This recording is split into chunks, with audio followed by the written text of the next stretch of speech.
उज्जैन में अधिक मास पूर्णिमा के अवसर पर श्रद्धालुओं ने पवित्र क्षिप्रा नदी में आस्था की डुबकी लगाई। धार्मिक मान्यताओं के अनुसार अधिक मास की पूर्णिमा को अत्यंत शुभ और दुर्लभ माना जाता है और इस दिन स्नान, दान व पूजा का विशेष महत्व होता है।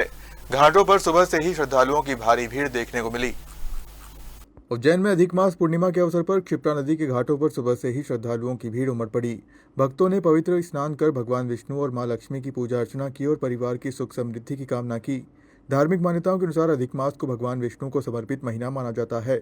इस दौरान पड़ने वाली पूर्णिमा तिथि को अत्यंत पुण्यदायी और सिद्धिदायिनी माना गया है। पंचांग के अनुसार इस बार पूर्णिमा तिथि 30 मई सुबह 11:58 से शुरू होकर 31 मई दोपहर 3:15 तक रही। उदया तिथि के अनुसार 31 मई को अधिक मास पूर्णिमा का स्नान और पूजन किया गया। धार्मिक ग्रंथों में इस दिन स्नान, दान और पूजा का विशेष महत्व बताया गया है। श्रद्धालुओं ने क्षिप्रा स्नान के बाद दान पुण्य कर 84 महादेव और अन्य धार्मिक स्थलों पर दर्शन कर आशीर्वाद लिया। आज अधिक मास की पूर्णिमा है। इस पूर्णिमा का बहुत महत्वपूर्ण योग बना हुआ है। आज अधिक मास की पूर्णिमा जो आई हुई है, ये सारी मनोकामना परिपूर्ण करने वाली है। पूर्णिमा का मतलब होता है कि आधा अधिक मास परिपूर्ण हो चुका है। पूर्णिमा मतलब परिपूर्ण, मतलब आधा अधिक मास परिपूर्ण हो चुका है और आधा अधिक मास बाकी है। इस पूर्णिमा को तिथि के अंदर कल व्रत की पूर्णिमा थी और आज शरद पूर्णिमा मानी जाती है।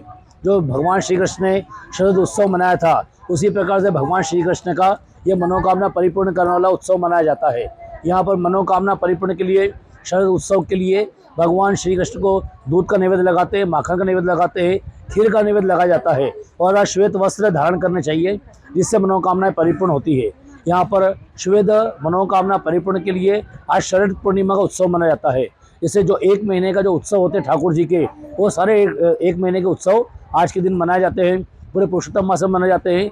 तो पूर्णिमा जो तिथि है, भगवान श्री कृष्ण की अति प्रिय तिथि मानी जाती है।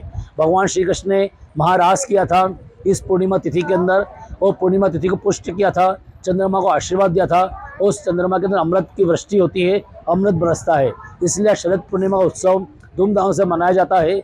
और आज जो पूर्णिमा का व्रत करता है, पूजन करता है, दान करता है, तो उसे अक्षय धाम की फल की प्राप्ति होती है, मनोकामना परिपूर्ण होती है। लक्ष्मी और नारायण की सेवा का महत्व किस तरह की पूजा जाती है? लक्ष्मी और नारायण की सेवा के लिए आज अपन तुलसी जल पत्र अर्पण करते हैं, श्वेत पुष्प अर्पण करते हैं, श्वेत पुष्प के अंदर बागे पहनाते हैं, माखन मिश्री का नैवेद्य लगाते हैं, खीर का नैवेद्य लगाते हैं, दूध का नैवेद्य लगाया जाता है और आज हीरे, पन्ने और माणिक्य का दान दिया जाता है।